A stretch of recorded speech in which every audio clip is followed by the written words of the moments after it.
Welcome to the Brazil Expat Journal, the BJ you can trust. My name's Phil, and I'll be your guide as we talk about life in general here in South America's biggest country. Today on the show, we'll be discussing coronavirus and the quarantine lockdown with Tracy Smith Miyake. She's a transplant from New York who's been in Brazil with her family for 13 years. She's a certified translator, specializing in science, medicine, and agriculture, and volunteers with the U.S. Consulate in São Paulo.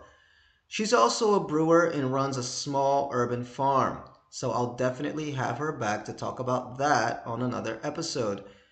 And then later you'll hear excerpts from a conversation I had with a student of mine, Alex.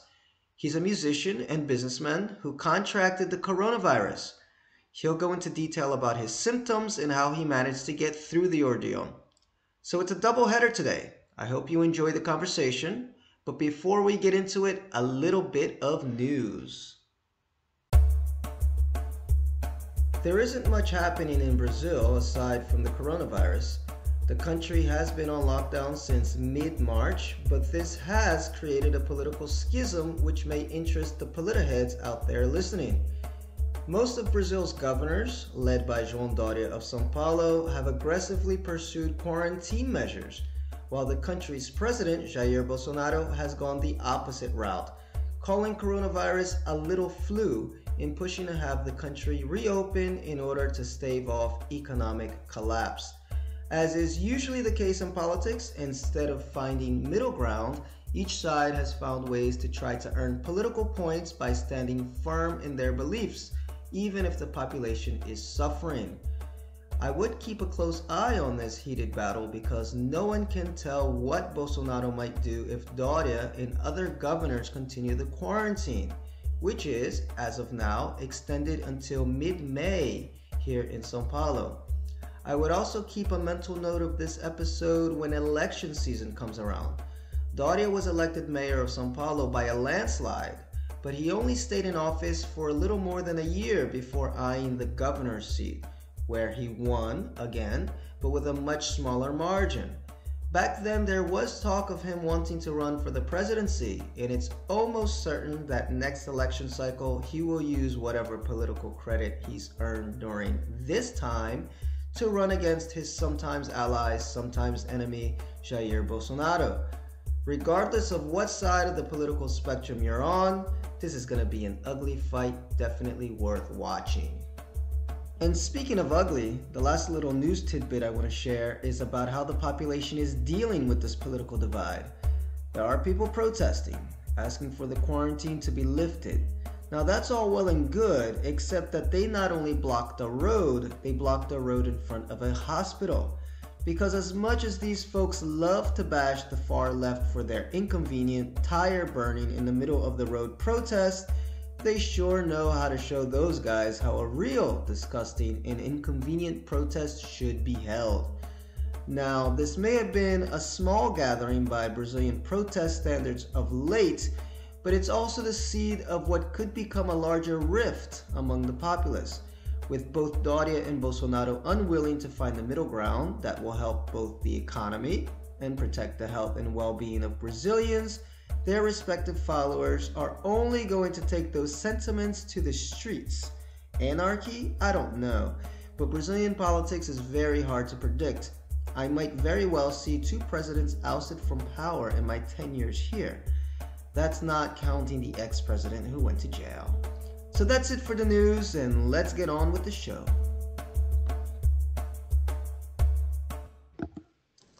Hi there, Tracy. How are you?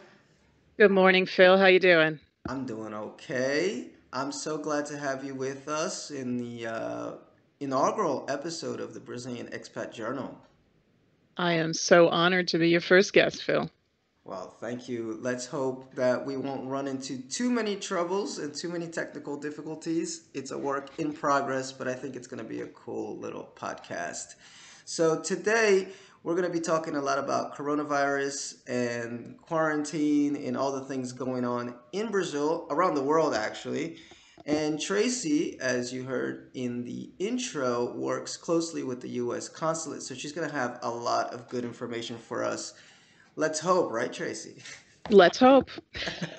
So before we get into it, can you tell us a little bit about yourself, where you come from, why you're here in Brazil, and things of that nature? Sure. I am, as you mentioned in your intro, I'm a New Yorker. I went to school in upstate New York, and as soon as I graduated from school, I left the country. So I've been a adult lifetime expat, basically. I started my career in Japan. I went there originally to teach English, and then I became a translator, started my career there, and I ended up marrying a Brazilian.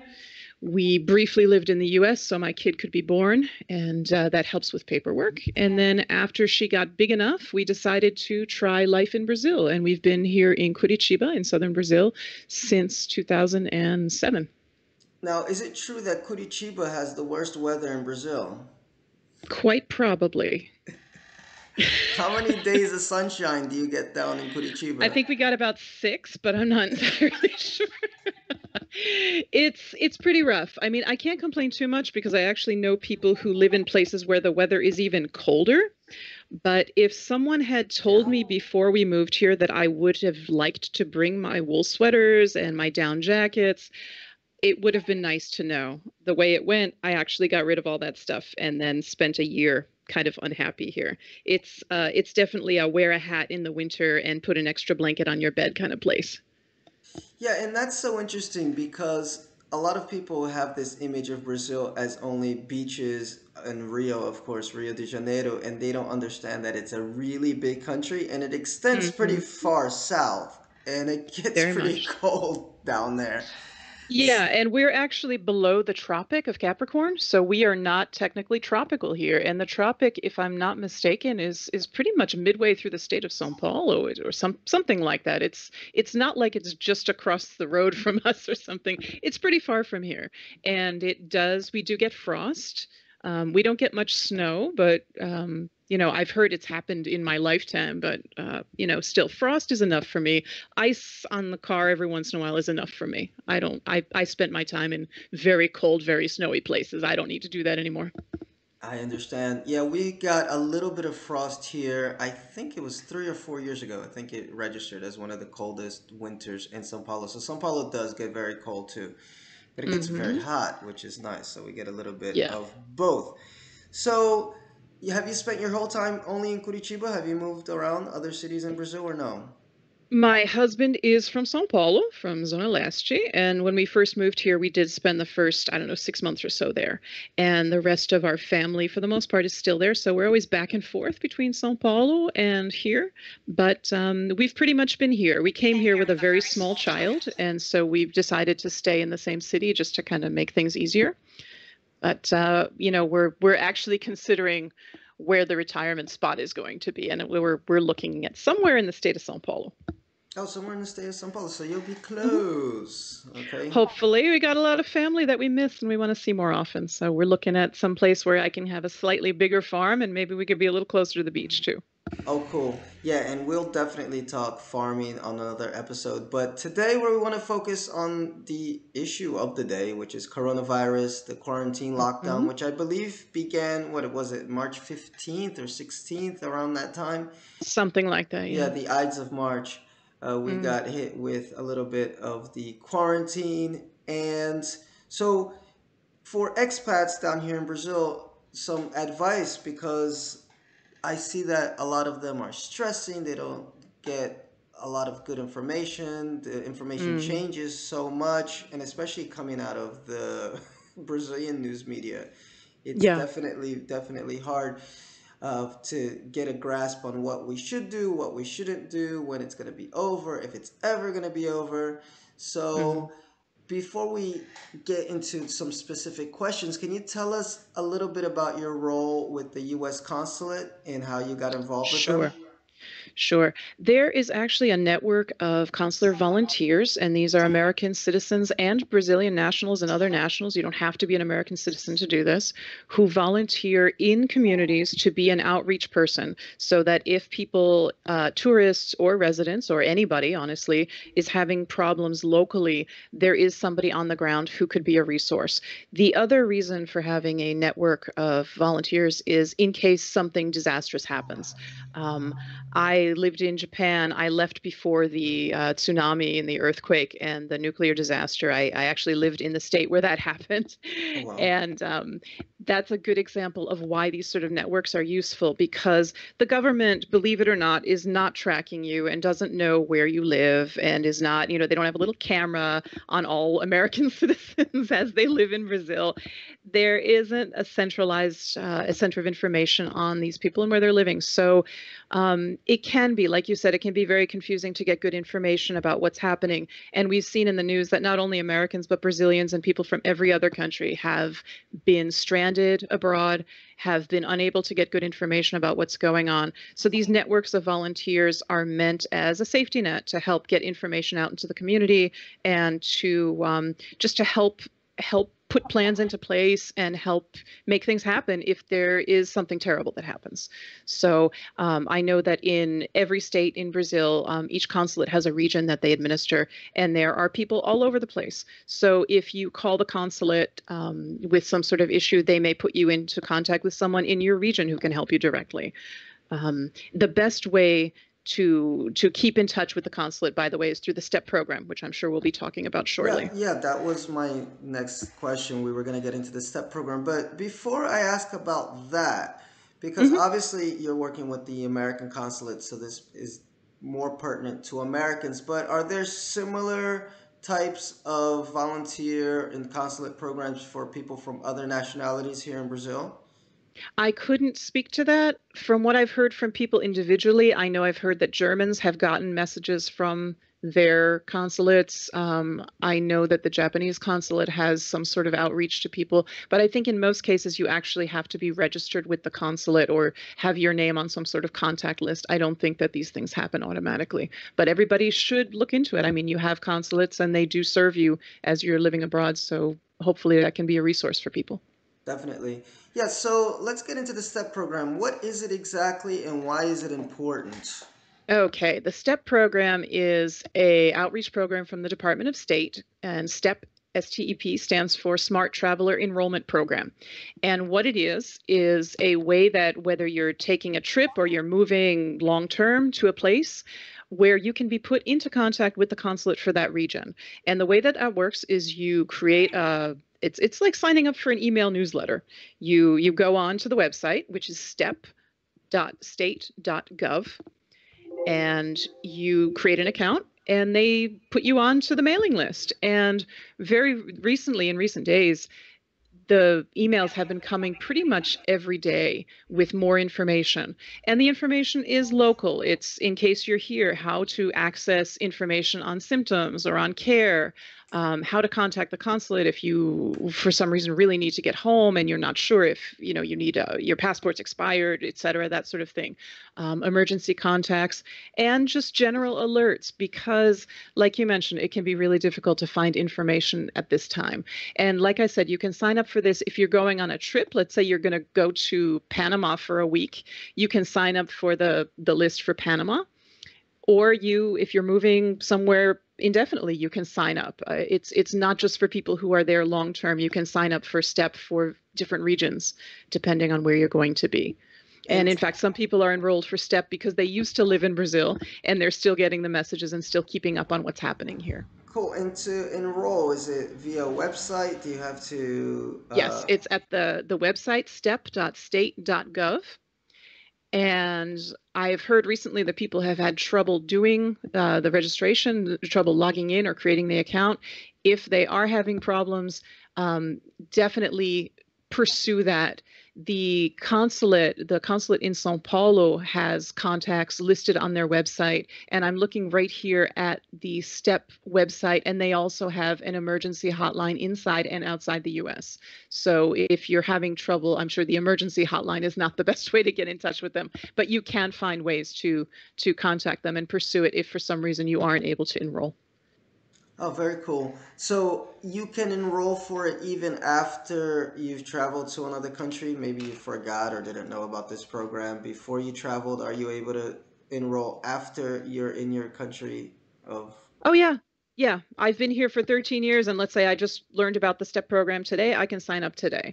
What the STEP program does, really the foremost point of it is to share information. It Mm-hmm. can also be a way of trying to guess how many people are here, but obviously in a family, one person is enrolled and maybe not all the family members, so it's not like they're using it to create population numbers. It's just an idea to get an idea of how many people are interested in a certain area and what's happening.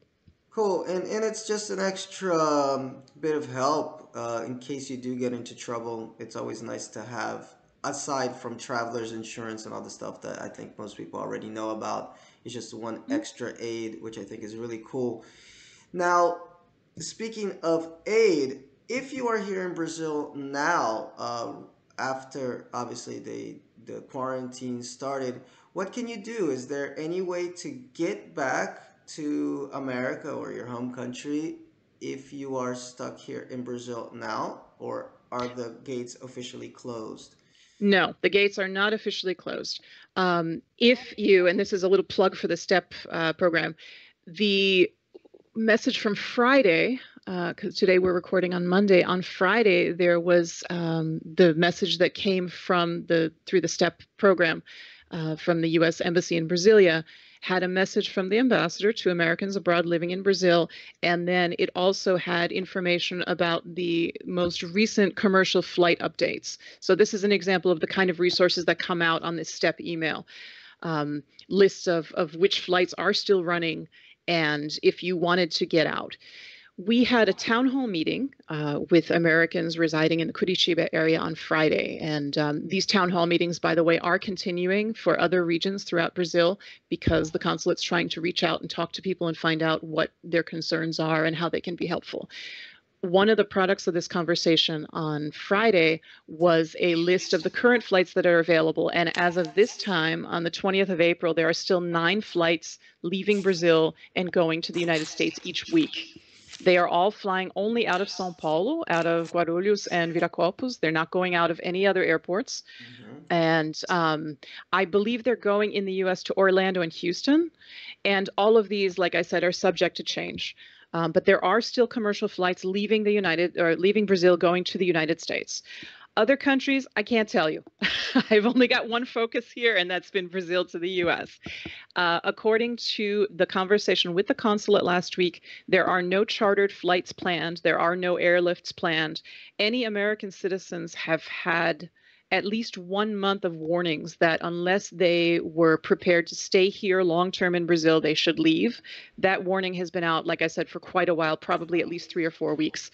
Yeah. There are no prohibitions on U.S. citizens leaving Brazil and going into the U.S. In other words, they're not going to stop you at the border. They're not going to put you into quarantine or something. You Mm-hmm. can go. And that, as far as I understand, is also valid to valid visa holders who have long-term visas, such as a green card or something like that. So Mm-hmm. someone returning with their family, as far as I understand, those visas are still valid. Cool. Now you said all flights are only leaving from São Paulo? Leaving out of 2 airports in São Paulo, Oh, Guarulhos and Guarulhos. Viracopos. Okay, Villa-Copos. Now I Hmm. know that I think I read a, a couple of weeks ago, or maybe it was at the start of the whole quarantine, that they were actually closing down um, the states, individual states, and making it very difficult to travel into states. So Yes. I guess best way to get into São Paulo now is if you have a car, but if you have to take some type of public transport, it may be a little bit difficult. And buses, I think, are still shut down. All of these things are so subject to change and changing Mhm. from day to day. I know my mother-in-law lives in São Paulo and she was going to take a bus and come visit us a few weeks ago. And the day before she was set to depart, they closed Chiete and none of the buses were running. I've heard that the bus station is open, but not all the normal buses are running. I got you. Everything is we're not in normal times right now. You have to double and triple check everything. The roads are still open. There are no roadblocks that I've heard of. But definitely flights I'm hearing the flights are still running, but that the schedules are all different and very few are running, and Hmm. buses are, who knows. You've got to check and find out. Yeah, you have to check. I haven't been to the bus terminal I have no reason to be to go there, Yeah, but exactly. Stay away. exactly. But I do know a guy who I guess he's taking his whole quarantine as his mini vacation time, and he's at the beach constantly. And he's like, "Oh, I'm going to this beach this weekend, and I'm going to that beach that weekend." So I asked him, "How did you get there?" And he's like, "Just driving." So definitely no roadblocks. Uh, I would say be careful with that. If mhm. anyone's getting this brilliant idea to do so. I've got a friend who lives up near Santos, and he did exactly that. He hopped in his car and went up to their beach house. Mhm. And there are towns where they were blocking tourists from coming to the beach. Oh, cool. Um, in terms of roadblocks, I was thinking like between states or something like this, because when it all began, we were hearing rumors about that. That hasn't happened, but I have heard that beach towns in some places are blocking people from coming to spend, for example, right before Easter, some people had the brilliant idea they were going to go to the beach, and some of these beach towns were stopping that. And I've also heard that places where ferries are required, like Ilha Bela, are also not running the ferries. Yeah, the So ferries I've definitely check heard are ahead. shut. Yeah, the ferries I heard are shut, definitely. So, best thing to do is stay home or near Yeah, home. stay home. Yeah. Hmm. But if there's any emergency and you really need to get out, bottom line is there are possible ways to get out of the country. Now, going in Yes. reverse, though, Hmm. can people get into Brazil? From what I was made to understand during our conversation, valid visa holders are allowed to enter. And that could be work visas or permanencia, long-term visas. The only thing that I did hear was that people who had recently traveled to certain countries considered as hotspots might not be able to enter. Um, as in any case, if you're going anywhere, you need to check the Department of State website for the country that you're going to make sure that these bans don't apply to you. The countries that I heard being kicked around were Iran, Ireland, um, and my memory is now failing me. It was a list of 4 or 5 countries. So I imagine China as well. If those are recent stamps in your passport, you might not be able to get in. I got you. Now, where is the main information hub to get all of this? We talked a little bit about STEP, and then you mentioned this town hall meetings. Where can I get Hmm. information, even on how to participate in a town hall meeting? And just generally, where is the information hub for U.S. citizens abroad? I would say, in terms of health, the best place would be the State Department website. There is a page dedicated specifically to COVID-19, Mm-hmm. and that is travel.state.gov is the Department of State website for consular affairs and travel. And then, sort of 4 or 5 subpages down, there is a COVID-19 page. But if you were to go straight to travel.state.gov, Mm-hmm. you will see links to all of these specific programs, to enroll in the STEP program, to the government warning. Right now, it's a level 4 warning, do not travel, to an emergency hotline, to information for passport holders and people who are applying for passports. I'm looking at the website right now. It's got easy access to all of these things, including a hotline in case of emergency, and international travel information about entering and leaving different countries. So travel.state.gov is the best place you can go to start, either get enrolled in the STEP government program, or to just get information in general. Cool, and I'll link that down in the comments when I upload this Please. video. Mhm. And what about these town hall meetings? How can people participate in town halls or know when they're happening? Okay, the consulate in Sao Paulo did an outreach stating that there was, let's see, there was a list of 4 or 5 different places that were going to be holding the town meetings. What you could do, I'm not sure when the last one is going to be. I want to say maybe the 24th, which would be the end of this week. If anybody has any questions and they are in the Sao Paulo region, which is the region served by the Sao Paulo consulate is Paraná, the state of Sao Paulo, Mato Grosso. If anybody is interested in these town hall meetings, they can actually shoot me an email and I will forward that information to them because I don't have it on the top of my head. And the email you can send it to is usinfo.curitiba@gmail.com. So it's usinfo.curitiba, Curitiba, that's Curitiba, correct.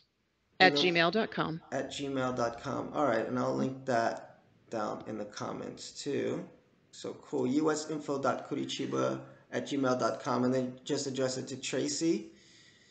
It's all going to Oh, the same place. it's all going to the same place. Okay. But anyway, so we And had. I'll interrupt you to add, in the past, there have been in-person town hall meetings as well. We've had them on the topic of collecting Social Security, for example, or a few years ago here in Curitiba, we had one about, I think it was about taxes. They do Oh, happen every once in a nice. while. If you're enrolled in the STEP program for your region, you will Hmm. get information specific to things that are happening in São Paulo or in Paraná, for example. So it's another good reason to enroll so you can find out what's happening in your region. Cool. And you mentioned taxes and stuff like that. Mm, So that brings something up. The yeah, stimulus trauma. check, the Trump check. Yes. How can people get this Trump check? Because a friend of mine just messaged me this weekend and she was a little bit worried about it because Hmm. she, uh, I think she hadn't filed her taxes or she had, but anyway, she was a little bit confused on how to get her stimulus check.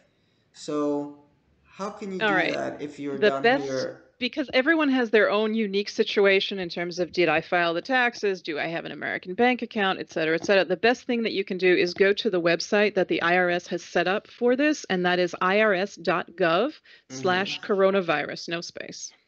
irs.gov/coronavirus That's irs.gov slash slash coronavirus. coronavirus. Because all of these questions are amazingly stressful and everyone has their own particular problems. That was the official suggestion in the town hall meeting, was that you should go to that site for information, and then if you still have questions, contact them through the means provided on that site. Cool. Yeah, because she was a little bit confused if they mailed her a check or if it'll be a direct deposit in her bank. But It's a cool. very confusing process, and everyone seems to have different answers. So definitely go straight to the horse's mouth and find out for sure. All right. So once again, the site is irs.gov slash Coronavirus, no space. coronavirus, no space. Cool. And then Hmm. you can get some information about that. And talking about health here, I want to get into a bit of what non-citizen rights are here in Brazil as far as getting health checks and maybe even Hmm. corona tests. But just before we move on, Tracy, just to get Yeah. this down. So information hubs, definitely go to the travel.state.gov site. You can Hmm. email directly at usinfo.curitiba Hmm. at gmail.com. We got the STEP program. These are, and then you have the virtual town halls where a lot of information is going to be put out. So, guys, that's the main places where you want to get information so you're not totally lost in this mess that we're in right now.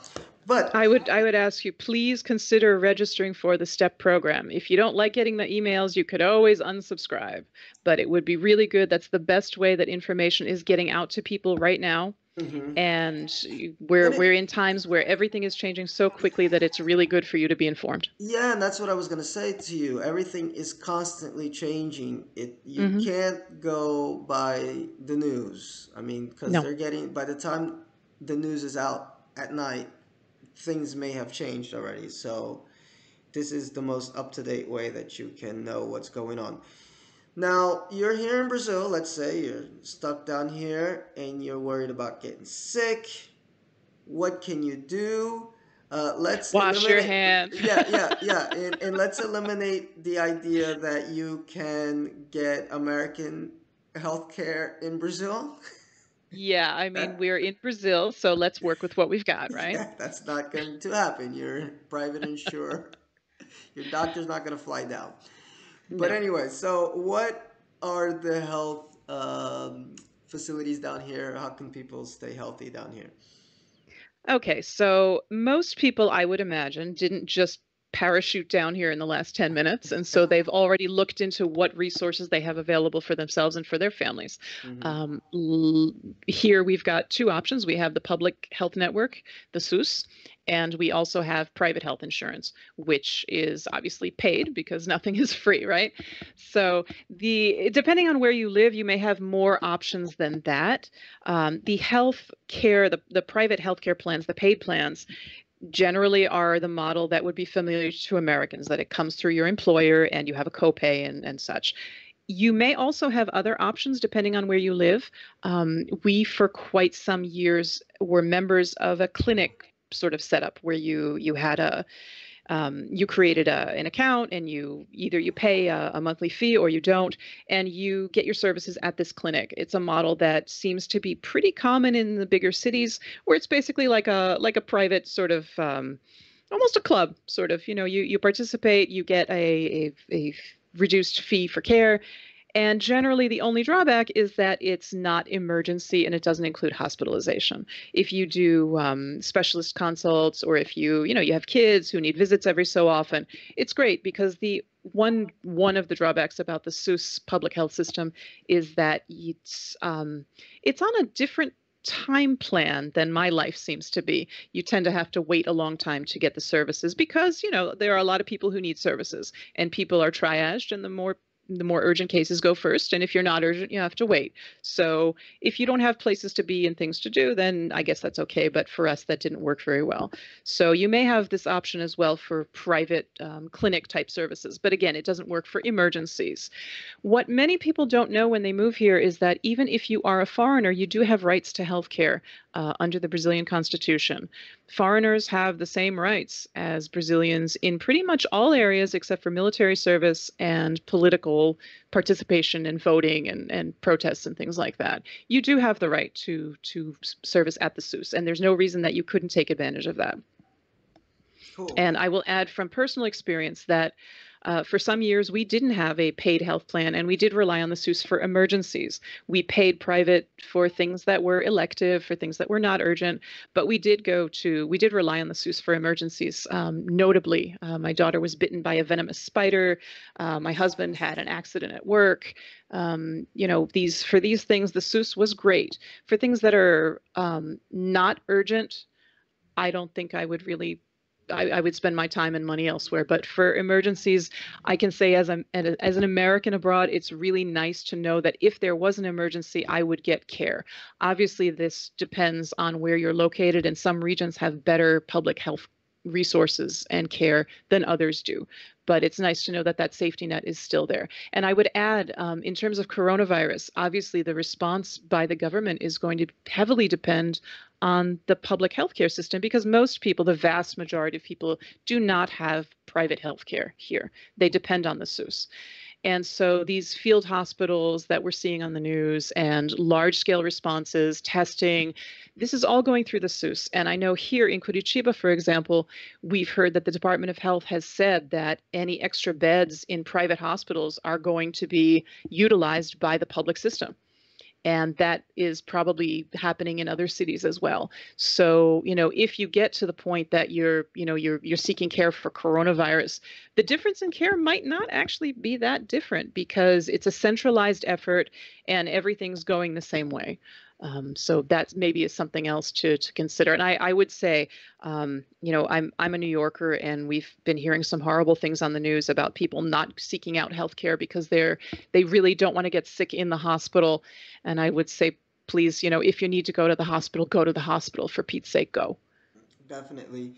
And well, I like how you broke down SUS. And SUS is just a public healthcare. It's like a universal healthcare, I guess you could call it. Hmm. Here in Brazil, I guess in England they have the NHS, the National Health Service. So it's public health.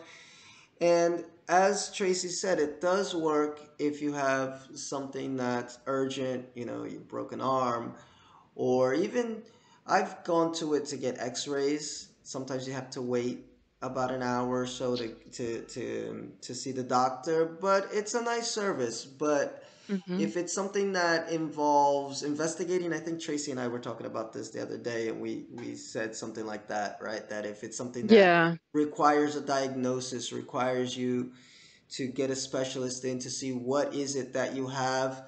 It's not always the best, but depending on the city where you're in, I can talk Yeah. Sao Paulo definitely. There's a lot of specialized units for different types of ailments. So if you go to UBS, which they call here, it's like it's a mini clinic, and you have some symptom of something, but you don't know what it is, they may tell you, oh, go to this place here, and they specialize in X, Y, and Z, or go to that place there, and they specialize in the rest. So, depending on the city, you might luck out with that. And just to make it clear, though, Tracy, Hmm. for private healthcare, how does that work? Can citizens apply for private healthcare? Because I know I have a healthcare now because I work through a school, so I have that copay thing going. Hmm. But can a non-citizen have some type of private care down here? Sure, sure, absolutely. In fact, I have heard people talk about coming here on investor visas or other things and having to have it. I don't know how that works. Don't ask me. I don't know. Mm-hmm. I can only speak of my experience. Through my business, I've purchased insurance, and I do have some friends as well who have purchased insurance privately, just as private citizens. It tends to be pricey, but you generally don't have too many options. I think here in the Curitiba, in the capital region, we maybe have 3 or 4 options. And depending, each one is quite different. Some require you to only get care in that network's hospitals or from that network's doctors. Others allow their doctors to participate in different plans by different companies, and you just have to make sure they're in the network. Each one seems to be rather different, but it's the normal model. You know, you pay a monthly fee, you pay a copay. You may need to get approval by the company before you have a treatment or you have a diagnostic exam or something like that. But it's pretty much a normal model. I've been pretty happy with the one I have. It's been great, honestly. Very cool. Now, obviously, this kind of came to us as a surprise, this coronavirus, this quarantine. I don't think anybody was expecting it. Goodbye 2020, all your wonderful plans for 2020. Yeah, no kidding. Right? So I want to ask a little bit your opinions for You short know what, and Phil? I'm go ahead. sorry, because you're going to edit this. I'm going to interrupt you. I think we should probably talk a little bit about Seuss as well in terms of how it works. There was something No, important that's that I fine. remembered, and I want to interrupt you before we move on to the next No, thing, that's okay? fine. So That's fine. sorry, What do you want to sorry. say about Seuss? All right, about Seuss. I think it's important that anybody who hasn't used Seuss understand how it works to Mm-hmm. avoid headaches. Anybody who's not been in Brazil for too long Yes. may not be aware that things don't always flow as easily and quickly as you might expect. Oh, definitely not. Yes. You will learn soon. So, just don't worry. You'll figure it out soon. Yeah. Seuss works like this. You have to enter in the correct place. If you're sick, you need to start going to your local clinic. And Mm-hmm. then, if they decide that you merit more intense care, they will send you up to the next one. You can't start by going into a specialist hospital or into a specialist clinic. I've heard Mm-hmm. people have trouble trying to do something like that. It's Mm-hmm. important that you go to your local urgent center, the UBS, UBS. the Unidade Básica de Saúde. You should go there and start there, and then find out where you need to go. For example, if you have a child and you're looking for vaccinations, SUS is wonderful. They will send you in the right direction. If you're looking for women's health, cervical cancer screenings, they will send you into a women's clinic. But it's important that you start in the right place. And when you do that, you will make a card. Each person has a SUS card with their SUS number on it. Mine is it was a photocopied piece of paper. It's very legitimate Mm-hmm. looking. But you do need to have that number. It's not like if you have an emergency and you go to the hospital and you don't have that card, they won't treat you. That's not true. They will. But if you're trying to get into the system for something like long-term care, or getting medications for something that you need regularly, it's important that you have this card and that you get in the system from the beginning. I'm holding my This card up to the screen. is yours a photocopy as well? No, mine is an actual plastic card, like a credit Oh card man, looking I'm thing. jealous. I know. Yes. You've been here too long. And actually, a friend of mine got one of hers. She's from Estonia.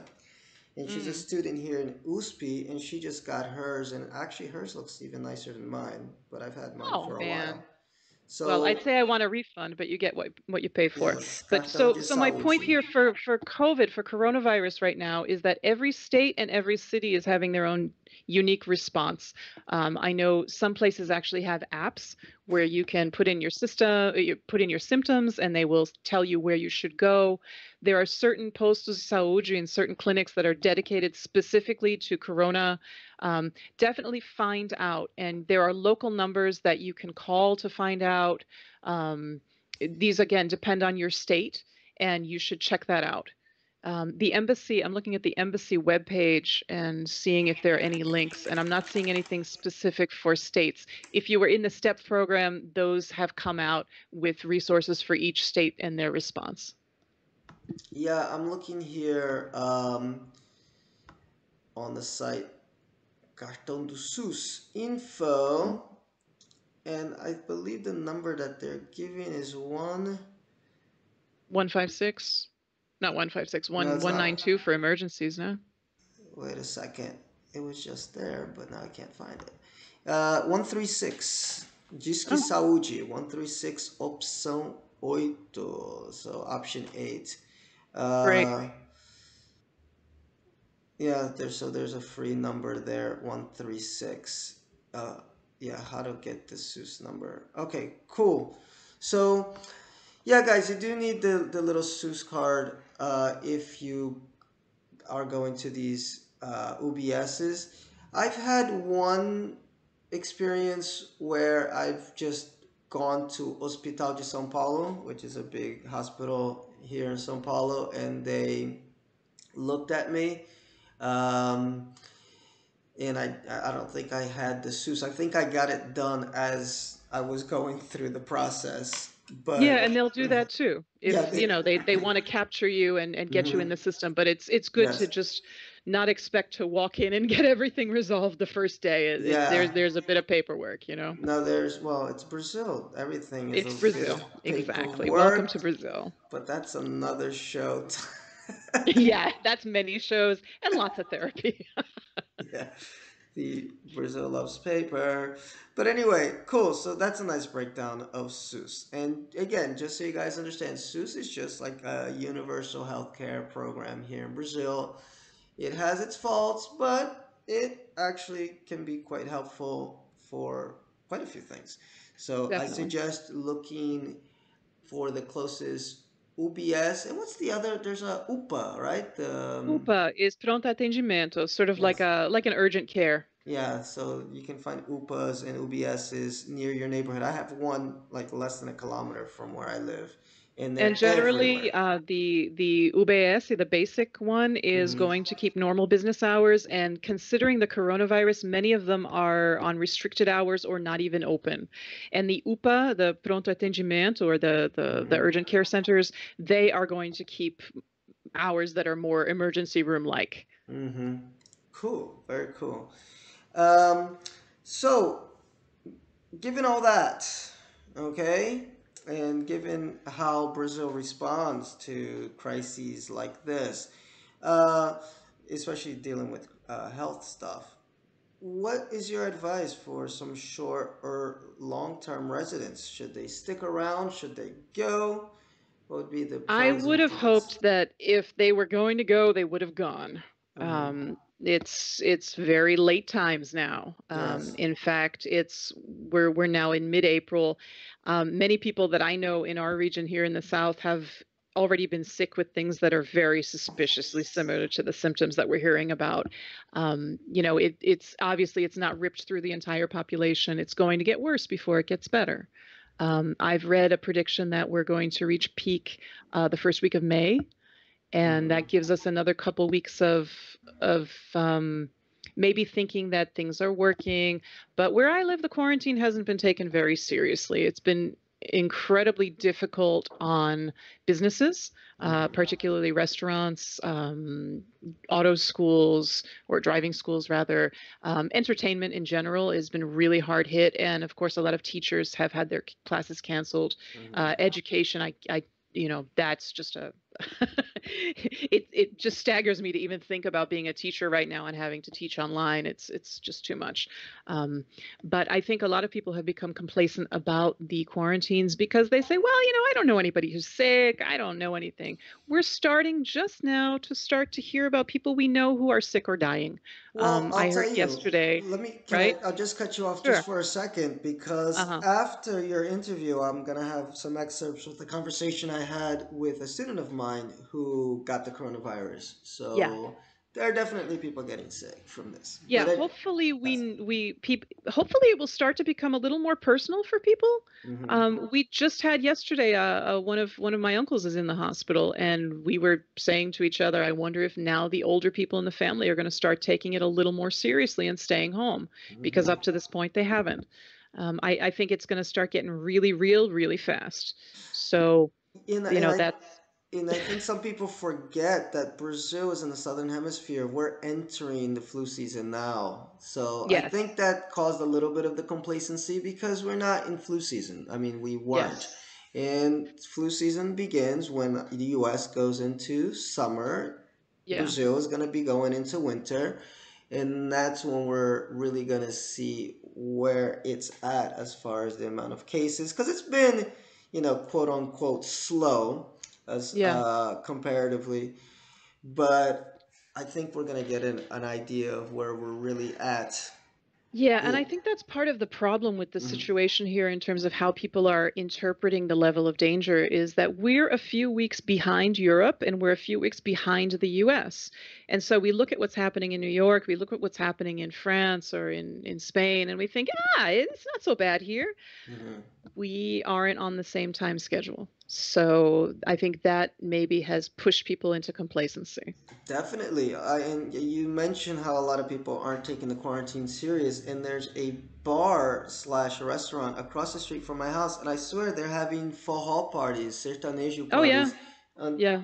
like last night they were. I was trying to do some stuff here last night, and I hear the excuse me, the sertanejo music. So I've Yeah, stopped. here on my block, it's a house party. Every house has had a party pretty much Yes. since this has started Oh because no, I it's guess so if they don't have to crazy. work, it's a weekend, right? I know it's so crazy, and I stopped buying anything there because I know they're open to for delivery. But I'm like, I don't want to get even delivery food from you guys because I don't It's know a what. really good point. Yeah, like I don't know what the hell is gonna be on my plate. I do get Yeah. delivery from a restaurant down the street that I really like, but they've actually taken it seriously and they shut everything down and they close the gates, the doors, and everything. And there's just a guy at the window taking your Mm-hmm. order. He's got gloves on, etc. So at least they're taking it seriously. But I don't want to eat from this place that just had a sertanejo party with like 30 people or more in there the night before. Yeah. And Yeah. so it's interesting what's going on down here, and I think it's what you said. People, we're on a different time scale, and I don't think folks have really gotten uh, a grasp of what this could turn into in a month No, or so. unfortunately. And considering what the situation is politically, I think probably we are going to be another one of these countries that really are going to rely on developing herd immunity. We're not testing, not in numbers that can be helpful, so we don't hmm have information. We're not tracking cases. All of that went out the window pretty much the first week or two here. I'm not sure hmm how it was in São Paulo, but that just hasn't really been an option. So herd immunity involves a lot of people getting sick. And unfortunately, considering how fragile the medical infrastructure is in a lot of places, that is probably going to involve a lot of people dying. And that's very, very unfortunate. And on the other side of the coin, and it's what's become the political battle slash debate of the moment, and I mentioned it a little bit in the news section of the program, is the fight between people that are saying, hey, Brazil cannot survive economically being on complete shutdown, and then the other side saying, but we need to be on complete shutdown because we need to contain the virus. It's become such a big issue, such a big debate that I think it was yesterday or the day before they had protests in front of a hospital. Yeah, they blocked as an ambulance from getting into the hospital in yes, São yes, Paulo. That was really classy. I know, right? But they're asking Brazil to stop being shut down. Now, I'll tell you, on one side, I get what they're trying to say, not necessarily agree with the way they're saying it. um, so I'd like to get your view on that. Like, where do you see Brazil on the economic side? Because you did mention, I mean, restaurants are Well, suffering, small businesses are suffering. What do you everyone is think? suffering. Yes. I don't think even the people manufacturing alcohol, hand sanitizer are going to come out of this well. Everyone is Mm-hmm. going to be severely damaged by this to one degree or another. Mm-hmm. Um, I really don't like to say that I agree with anything that any politician anywhere ever says, but Mm-hmm. I do really sympathize with what the new Minister of Health said recently. I don't know if it was yesterday or these days, that it can't be an A versus B. It can't be isolation versus the Exactly. economy. Yeah. These things exist together in the same world. It's not one or the other. It's not a zero sum game. We have to take both into consideration. Mm-hmm. And is it complicated? Yeah, it really is. But if people aren't maintaining the quarantine, whether it's an official lockdown or not, we have to deal with the fact that people are going to get sick. The economy, we in my family we've got two small businesses and we're really hurting. Mm-hmm. My kid is missing an entire semester and possibly an entire year of her university because of this. Okay. It stinks. It really stinks. But I do think that hopefully we bought some time for the health systems to get a little bit ready. It took time to build those field hospitals. It took time for them to get masks. It took time for them to get oxygen tanks. Hopefully, it bought a little bit of time for them to be a little bit more prepared to think about gathering the medications they need, to think about how to triage people who are coming in. Hopefully, it bought them a little bit of time.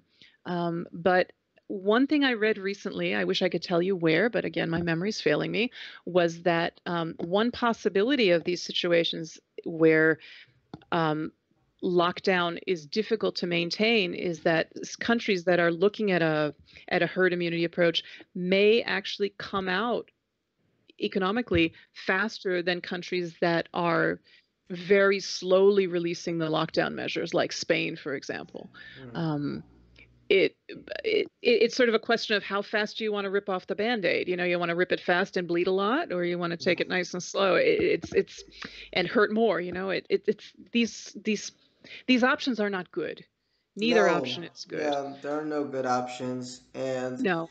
I don't And know people are if going to die no matter what we do. People are going to die from this. exactly, and I'm not sure Brazil has the money to be able to sustain people like the U.S. is trying to do with the stimulus check, and some other countries have.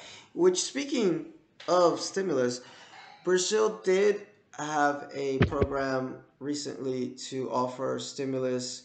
It's at 600 reais for people who are freelance, who have a May, okay, which is a micro business, and people that make under a certain amount per year. So if you are an expat who happens to be a freelancer and happens to have a May, it's very easy to make a May. I can talk about that on a different episode.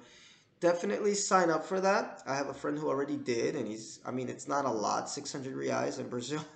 It goes really quick, but it's something. Okay, so if you happen to qualify for that, definitely take advantage because that's government money.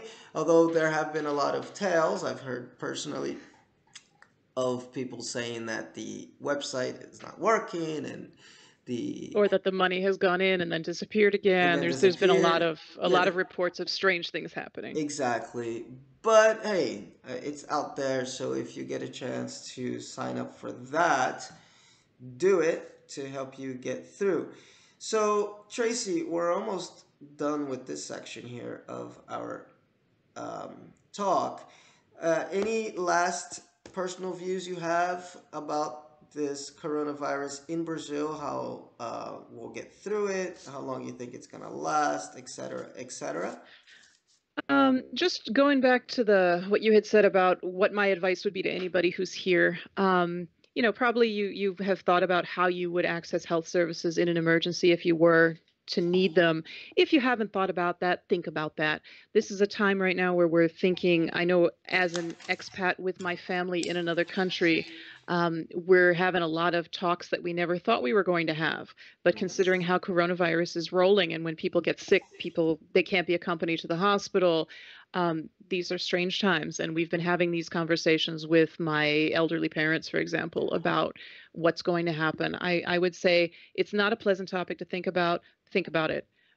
These are, you know, this is not normal. We're not. This is the new normal, and we're going to need to think about these uncomfortable things, and maybe address these issues. Also, in terms of accessing care, if you were to be sick, what would you do? Think about that. Think about where you'd have to go. Think about if you would have to know where the nearest emergency care place is. Go through that. Think about that. It's not too early. I personally, my family's staying here. We we live here. Mhm. We're not going to go to the U.S. for this. But it's never being prepared is never a bad thing. So think about what you need. By the way, other countries have been dealing with shortages. We really haven't been here in Brazil. Things are okay so far. There have been some reports of places with abusive pricing and taking advantage of customers who want to buy gas, for example. As always, there are always people who are going to take advantage of a situation to make some extra money. But so far, there are no shortages of medication. I was just translating something about that these days. Mhm. There are no shortages of food.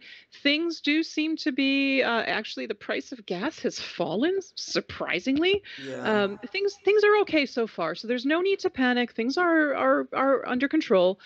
We just need to hold on and try to take care of ourselves. Try to take care of the people around us, the people around us who might be fragile, and to just kind of hang in here and see what happens. You asked what I think is going to happen here. Um, I've read projections that by the end of the year we should be looking at some sort of economic recovery. If you look at what's happened in China, China itself was shut down and then came to started moving again, started operating again, especially their industry, but were only able to move really slowly because they didn't have orders from the United States to drive industry. So here in Brazil, we produce, particularly in agriculture, we produce a lot of commodities. We do have manufacturing that's continuing, regardless of any measures for isolation or closing down cities. Industry has continued. Agriculture has continued. All of these things are still rolling along. There are going to be lots of hiccups in terms of shipping. Shipping containers that companies deliver on or deliver their goods in are not arriving at the ports because China's not exporting at the same rhythm that we're used to. Things Mhm. are going to be sketchy for a while. But they're saying that hopefully by the end of the year, we should have run through the worst of this epidemic. And yes, there are also reports that we should be expecting various waves, that things might be all cooled down by June, and then it's going to come back again in October and come back again in January. I think Mhm. that that's probably realistic considering we don't know very much about this virus. Everything is new. We don't have a lot of data. We just have to kind of see what happens. So it's going to be a rough year or two, and we're all just going to have to hang De- on. I thank goodness that my house is paid off, my cars are paid off, yeah, deal with the new because it's going to be a normal. rough year. Yeah, You yeah, talked about shortages. I'm glad you mentioned that. I had yeah. forgotten to mention that. And Mhm. yes, thankfully Brazil didn't go into complete panic mode, although they have before for other things like the trucker strike and stuff like that. Yes, indeed. Mhm. So I'm just kind of keeping my fingers crossed there wasn't like a toilet paper pandemic here. You know, people just running crazy buying, The um, first week that we panic had buying. the announcement of Hmm. isolation measures here in Hmm. Curitiba, there were people panic buying. I did see people in the market with 4 carts full of things, but it seemed Oh, to be very isolated. And again, people who are watching the American news or watching what was happening in Hong Kong and yeah. thinking, "Oh my God, I need to go buy toilet paper." But I know. here we make the toilet Oh, paper here. I can promise you. Tracy, you're Yes. in the know. You are in the know. So can Yes. you finally give us? Can you break down this conundrum? What's the Hmm. deal with the toilet paper? Why were people buying so much toilet paper? Like, They claim that this was a U.S. psychologist I read that said uh, that wait, why am I in the know about the toilet paper? Am I the toilet paper expert? I don't know. You're the expert of all things American behavior. Okay. I read a psychologist's analysis of it saying Mm. that it was basically, toilet paper is this very comforting product where basically the manufacturers talk you into spending a lot of money on Depends on something you how really soft don't it need. is. I'm sorry? Depends on how soft it is. The Well, comfort see, that's wise. exactly it. You're wiping your butt with it. Why do you need something that costs $3 a roll for something you're just gonna flush away? Oh my, that was so bizarre. But and one last thing with shortages. One thing we have had shortages of in Sao Paulo are masks. I'm holding up a Oh, mask yes. that I did get right here. But a friend Hmm. of mine actually he makes these. He produces these. Yeah. So if you do need masks and you want to get in touch with me in Sao Paulo, I got some from him. They're cloth masks. You have to clean them afterwards, but they're really nice. I'm putting my mask on in case my voice sounds muffled, Tracy. I'd put mine on, but then we wouldn't be able Yes. to understand each other, and then Yes. the rest of the interview would go downhill. But yeah, so that's the only thing that there have been some shortages on are masks, and that's actually right from the gate. I remembered I tried to buy a Yes. mask at the even while school was still open. I think it was like my last day at the high school I work at. And there's a drugstore like there are many on the streets, and they're like, oh, they haven't come in, and since then it was like zero zero zero zero masks. So you may have to get in touch with somebody who produces them, cloth They're being masks. sold everywhere. Every Here. little store that I go by Really? has a little paper sign saying that they're selling homemade masks or they're Oh, selling homemade. cloth masks. Okay, yeah, homemade. Yeah, because the actual, like the throwaway ones, I haven't seen in a while. So, I did my stocking up. As you know, yes. I work with health, and I Mm-hmm. was watching, and we have family in Asia still. I was watching all this since January, and in maybe early February, I went around and I stocked up just in case, because you never know, and because I got a farm and I'm kind of a prepper, and Mm-hmm. There's that's how we roll here. there's little. I stocked up the medicine chest for my house and for my daughter's apartment, and I went and I got 3 packs of food service masks, that people use as they work in a kitchen or whatever, 100 packs. And I believe I paid 3 reais and 50 or something like that. Uh, I sent 1 pack to my daughter's apartment. She's in a student flat with a whole bunch of people, one of them working in a pharmacy. We sent 1 pack to my husband's business where they have a lot of people coming and going. And then I kept 1 pack here for us.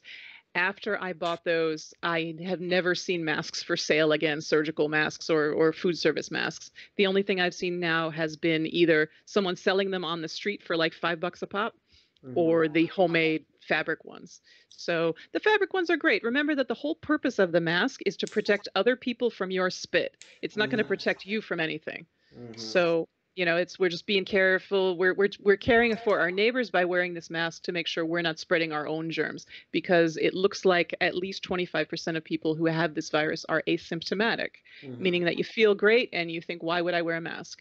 So it's just one way to slow down the spread.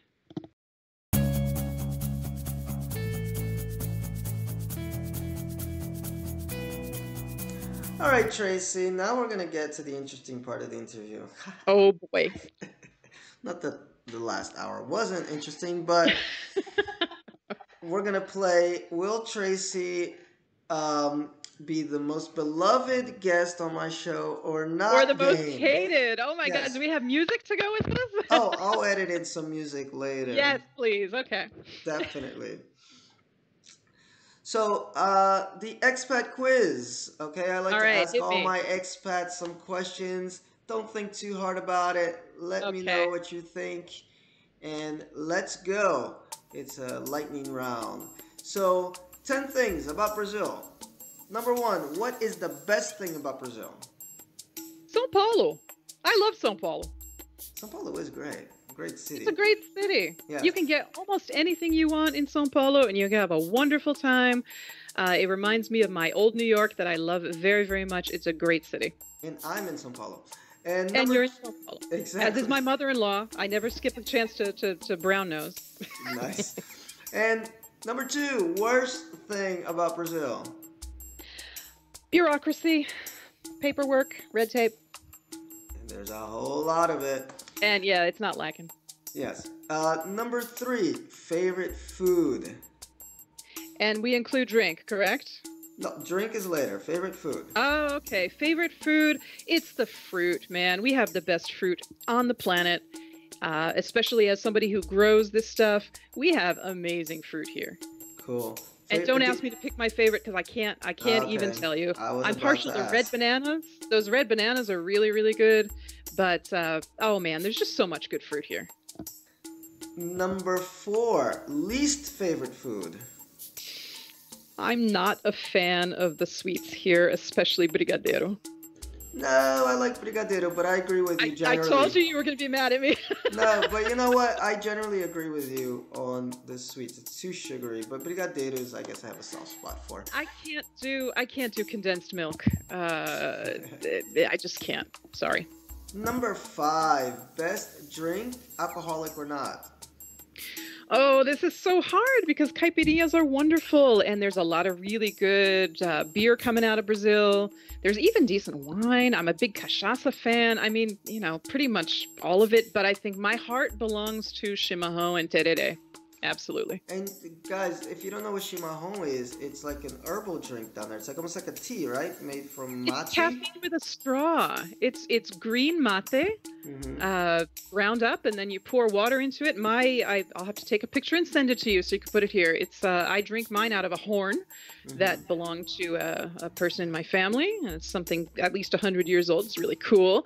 But often they're made out of gourds or ceramic, these little things, and you have a metal straw called a bomba that you put in, and it's fun, and you get to make snorky noises when you drink it. Yeah, I've had it before, and it's really tasty. I really like it.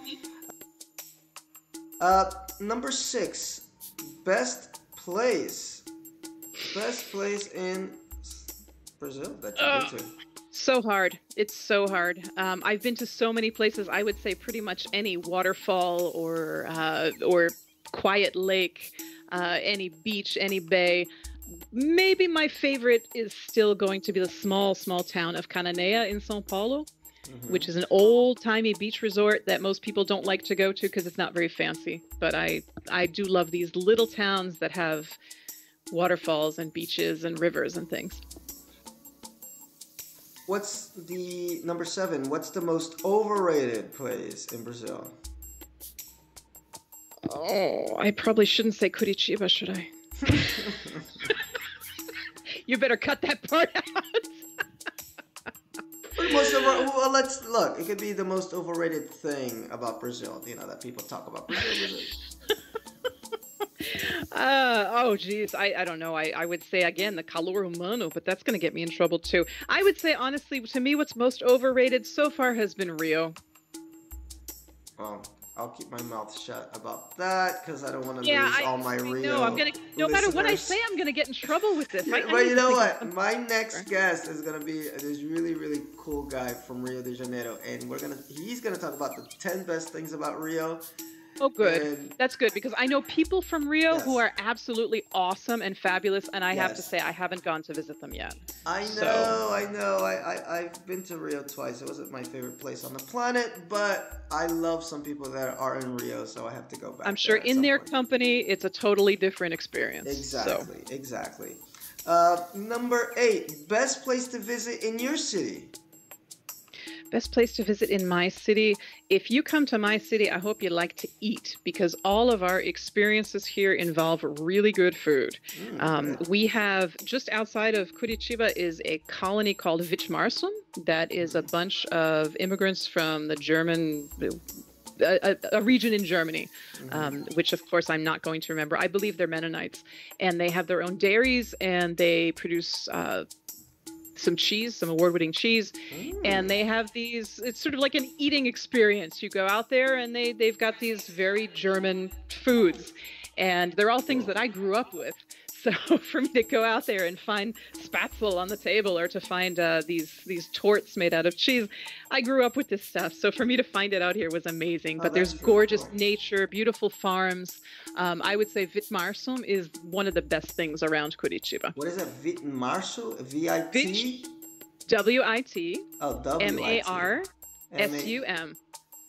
Março. Vich Marsum. Cool. And actually, nice you brought that up. For people that don't know, the south of Brazil has a lot of German influence, and there's some places there where they just speak, I guess, a dialect of German. They don't speak Mm-hmm. actual German. Same for Italy and Yes. Italian. Yes. The city I live in, Colombo, I'm not actually in Curitiba. I'm in the city to Mm-hmm. the north of Curitiba, which is Mm-hmm. Colombo.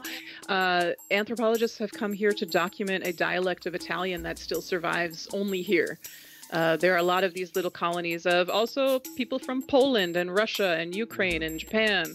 It's Yeah. southern Brazil is full of these little colonies. Nice. And number 9, your favorite artist or band, Brazilian, of course. Oh, I like Paralamas de Sucesso. I like a lot of these old 80s things that my husband's always playing. I'm a big sucker for Nachi Hoots, São Paulo band that we've gone to see I don't know how many times, and I love reggae, and I know that it's sort of an old and corny band to like, but I really like Nachi Hoots, Oh, and you they're could just really play that all popular. night. Yeah, they're really popular, Nachi Roots. And Paralamas is like 80s pop rock. They're kind of a cool band. Yeah, yeah. Paralamas is kind of cool. And finally, number 10. What is your biggest warning for expats coming here? Things to watch out for, look out for. Biggest warning is to buyer beware. There is no free lunch in Brazil, nowhere. And people, it's not to say that everyone here is terrible and going to take advantage of you, but you really need to put on your very careful glasses and just be wary. There's a lot of taking advantage of that goes on here, and nothing is for free. People here in Brazil have been through a lot of really hard things, and that it sort of reinforces this idea that there's no free lunch and there are no free goodies. You're not going to go to Target and find something that's marked down 80% here. You're not going to find super sales in the store. These don't happen because Brazilians are really good at sniffing out things that are wonderful prices and good sales. You're not going to find any of these little things here. Mm-hmm. Here people are pretty smart about shopping things sometimes. I maybe not always. People are buying things on carnets and in 1,500 payments over 20 years or whatever. So maybe not always, but just be really aware of what you're getting into, and make sure that you remember that things don't flow on an American time scale. There's Brazil time. A friend of mine said that you've got to choose, is something going to be fast, quality, or within budget? Pick two. You'll probably just get one. Oh, I like You're that. not going to get all three. I've seen that Have you little heard that? triangle. Yeah, the quality triangle. Yeah. If it's good and cheap, it's not going to be fast. If it's fast and cheap, it's not going to be good. If it's Yes, good and exactly. fast, it's not going to be cheap. Yeah. So it's the the little triangle.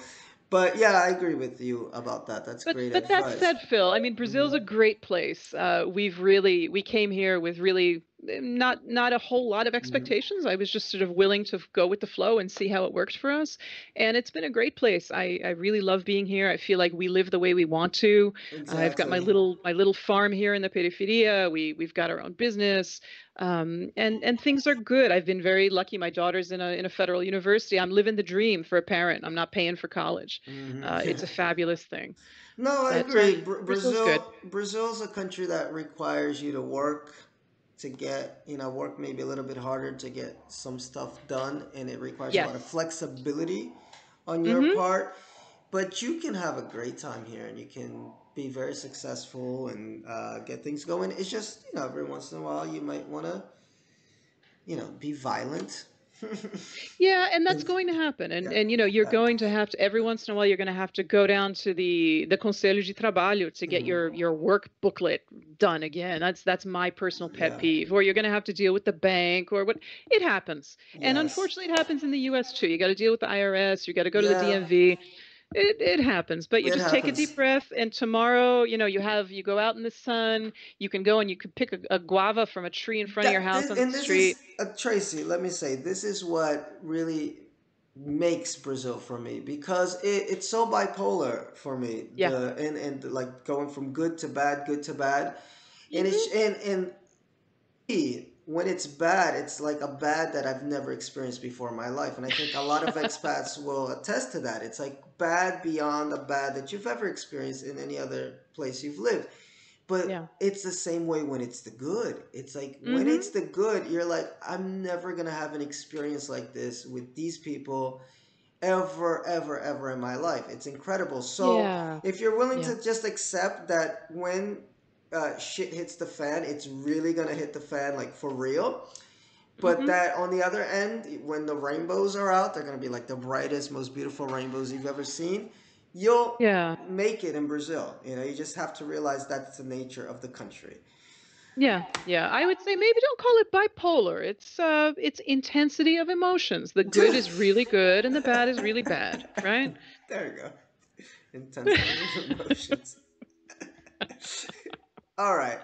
Anyway, Tracy, we've talked for a little bit over an hour, which I think was really cool. And I do still Mm-hmm. have to find time to put in the interview with my Corona Whoops. survivor. So it's going to be quite a long first episode because I did want to keep them to about an You're going to hour. be doing a lot of cutting, I think. Yeah, I might, but probably not because I kind of liked Oh. everything that we talked about. So, Tracy, I want to thank you for being the first guest, and I want to invite you back definitely to talk about food.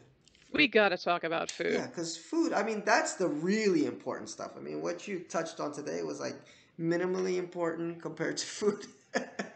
Survive the coronavirus, and then we can just talk about food all the time. Okay? Exactly, exactly. Guys, you need to survive the coronavirus so we can eat. Um, Exactly.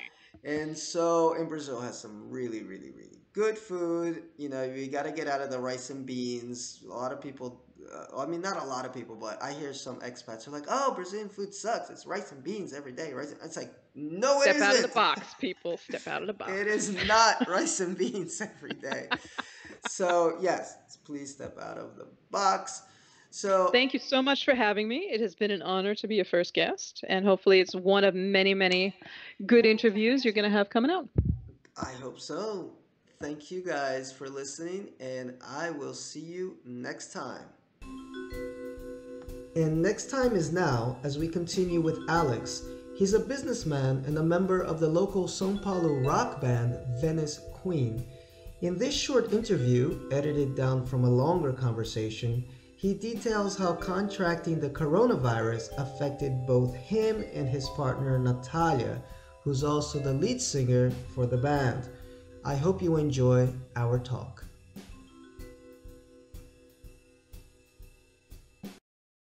Hi, Alex. Thanks for being here. Can you begin by telling us when it is you found out you had the coronavirus and how long did it last?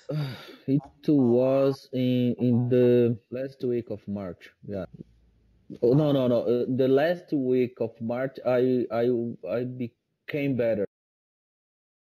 My first symptoms happened in the 16th of March.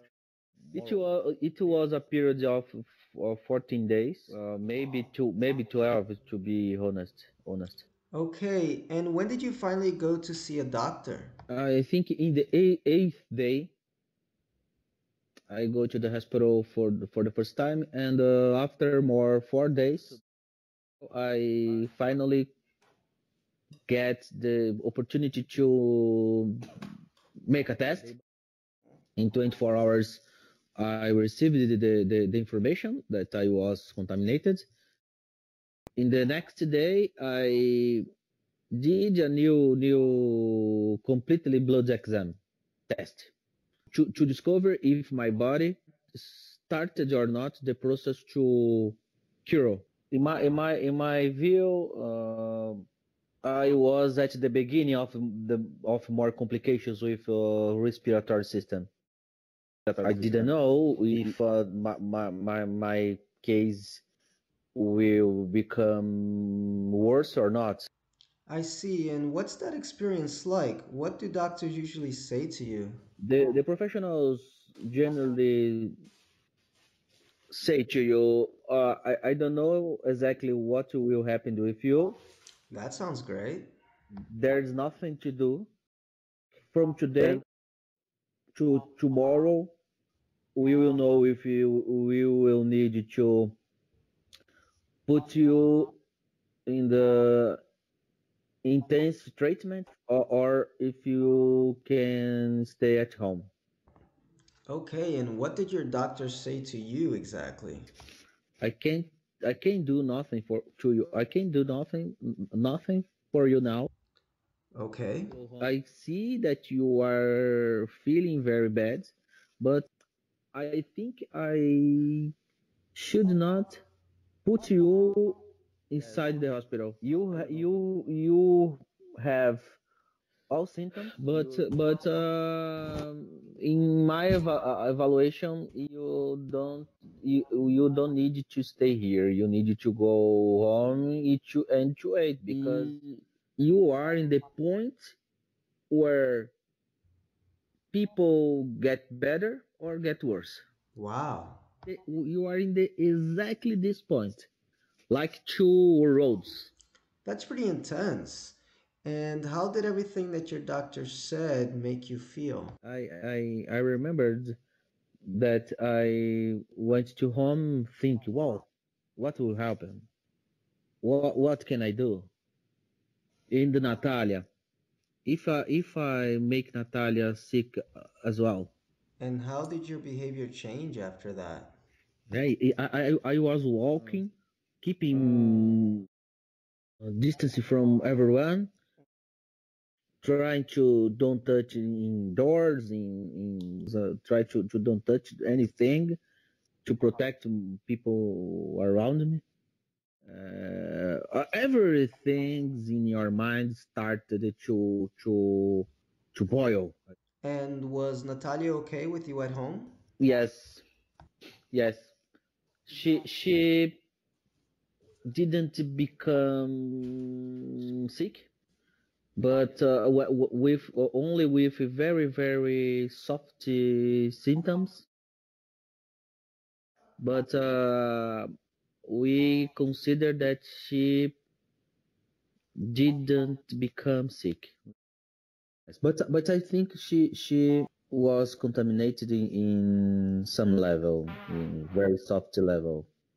So, can you tell us what the symptoms were? It started with common cold symptoms like headache, light fever, some light fever, and breathing difficulty. Well, your nose make blocked, Uh huh. some pain in your body. Yeah, and after 4 days, the pain in your body become worse in all parts of your body. I started to feel very tired. This tiring, I don't know, is the most strange stranger thing. You really don't have force, I don't know, to do things, common things like take a shower or breathe your teeth. You will only stay in the bed. It is the different thing from the regular colds. Did you feel any other type of pain? Joint pain, very heavy. Like dengue, I don't know what is to have dengue exactly, but I think it's near to in some sense. Oh boy. Ah, yes. There's another one. I forgot to to say was I couldn't taste it or smell. I don't know how to use it. It's crazy, guy, because everything has the taste of I don't know. I was explaining it for friends with the sentence. Tudo tem gosto de pano. So, you said everything tasted like cloth. Now, did you have any intestinal issues, diarrhea, anything like that? I felt some pain in my abdominal region. in the back and in the front of that.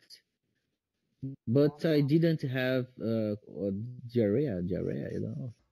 So were these all your symptoms? That's it, my friend. And definitely it is not gripezinha. Alex is referring to President Jair Bolsonaro, who called the coronavirus a little flu. Now, of all these symptoms that you had, which one was the worst? The pain in your body, yes. It is very intense, and if you have that, you will not have the will to move, take a shower, to go to one part of your house to another. You only want to make in the bed. So it's definitely not like Bolsonaro describes it. Because of that, becoming a Bolsonaro hater, because it's not a little sick. It's very heavy. In my case, of course, if you consider Natalia's example, for her it was a gripezinha, light light flu, very light. It depends on the your body and health conditions in general. For each people is one situation, but I was thinking, in case of people that have another kind of other or other sickness, yeah, older people, it could be a nightmare, Felipe. I agree. It's incredible that you got it. I consider that I have a very good health, Felipe. I it is rare for me to get sick, you know. Of course, if you have 45 or 50 or 55, of course it can be worse, in my opinion. If you have that, you will know, because it's different. In my case, it was considered as light case Mm-hmm. in Yeah. medical environment. I can't imagine what is a very bad case. And what advice would you give to people living through this right now? I think we can, all of us, or at least try to stay at home as much as possible, of course, and taking care of good practice of hygiene, and to protect our people. That is the key for me. I don't see my parents for almost 40 days. Oh wow. And yes, yeah, I will keep with that, because I I I was contaminated. I don't know if there's some virus in my body, in my hands. I don't know. And, I prefer not to take the risk. You went through quite the ordeal. Is there any chance that you can catch it again? Nobody's know exactly, but the medical community in general believe that it it has the same process as unusual cold or different kinds of influenzas. If you have one, your body automatically creates immunity. So I think I don't have any chance to get this sick again. But I am taking care of protect myself and Natalia, because we don't have 100% of certainty. Well, again, Alex, you went through a lot. Do you have any final thoughts? That's it, my friend. But we are very well now.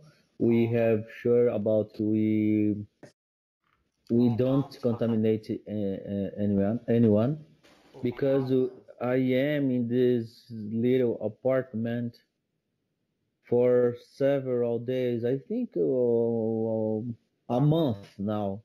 As you know, I told you I can't complain, but of course I'd like to go out. I can totally understand.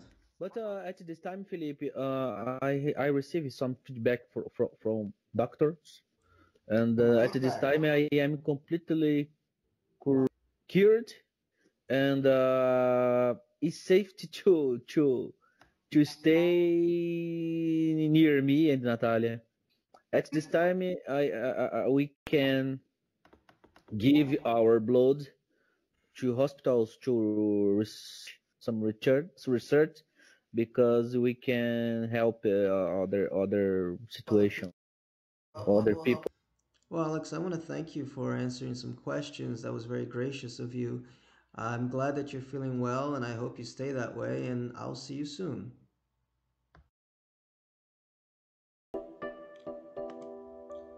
Thank you for listening to the Brazil Expat Journal, the BJ you can trust.